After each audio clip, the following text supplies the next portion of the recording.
नमस्कार शेतकरी मित्रांनो, कांदा उत्पादक शेतकरी बांधवांसाठी आताच्या क्षणाची सर्वात महत्त्वाची अपडेट, महत्त्वाची घडामोड कांदा भाव संदर्भातील आहे। कांद्याचे भाव वाढणार का, कांद्याचे भाव वाढणार तर कधी वाढणार, किती वाढणार, कशामुळे वाढणार, सविस्तर थोडक्यात संपूर्ण लाईव्ह अपडेट आपण एवढीच्या माध्यमातून जाणून घेण्याचा प्रयत्न करणार। तर महाराष्ट्रातील तमाम कांदा उत्पादक शेतकरी बांधवांना एकच विनंती, व्हिडिओ शेवटपर्यंत बघा, अतिशय महत्त्वाचा हा व्हिडिओ आहे। व्हिडिओ जर आवडला तर नक्कीच लाईक करा, चॅनलवरती नवीन असाल तर हवामान अपडेट चॅनलला सबस्क्राईब करून सर्व आयकॉन म्हणजे घंटा असू नका, जेणेकरून माझ्याकडून नोटिफिकेशन तुमच्यापर्यंत सर्वात अगोदर पोहोचत असते। स्क्रीनवर बघू शकता, अत्यंत महत्त्वाची अपडेट आहे।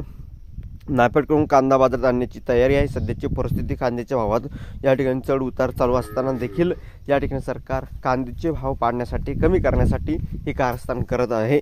आणि या ठिकाणी बघितलं, केंद्र सरकारच्या भाव स्थिरीकरण निधी योजनेअंतर्गत एकूण 5 लाख टनापैकी 2.25 लाख रब्बी कांद्याची खरेदी नाफेडकडून मागील महिन्यात आटोपली आहे।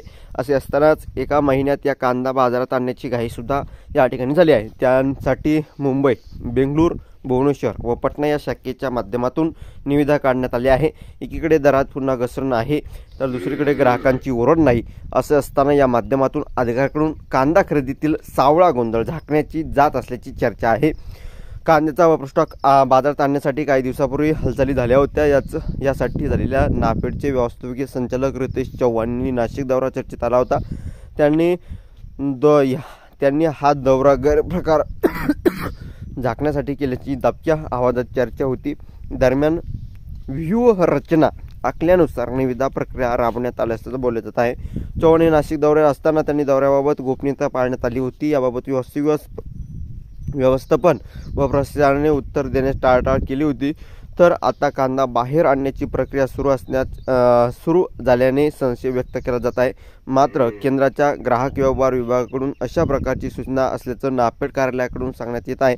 यापूर्वी कांदा गोंदी व वाहतुकीच्या निविदा अंतिम होण्याची मार्गावर आहेत, तर आता विविध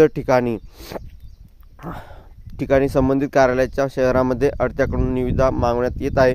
मात्र त्यातही गोंधळ असून आर्थिक देवाणघेवाणीच्या मुद्द्यावर ही प्रक्रिया होत असल्याचं सूत्रांनी सांगितलं। धन्यवाद। लाईक, शेअर, भेटूया।